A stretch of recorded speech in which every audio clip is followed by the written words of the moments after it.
La categoria A poi, la vera categoria A, quella fino a 1300, vede al terzo classificato Flavio Zoccarato, ma impegnato, eccolo qua.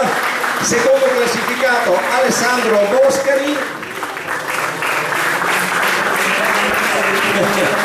Allora, sulla somma dei tempi di 9 minuti e 40, per un decimo vince Axel. Per un decimo.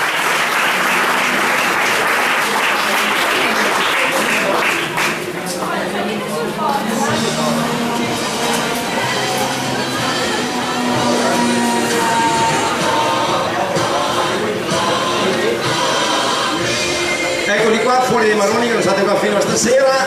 Sì, c'è un errore, esatto. Poi Boscari e Axel, invertitevi le coppe.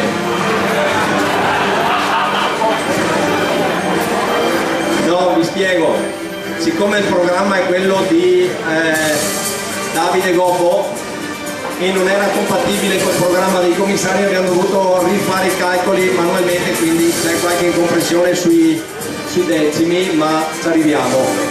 Quindi il Boscari paga da bere, comunque è sempre il decimo.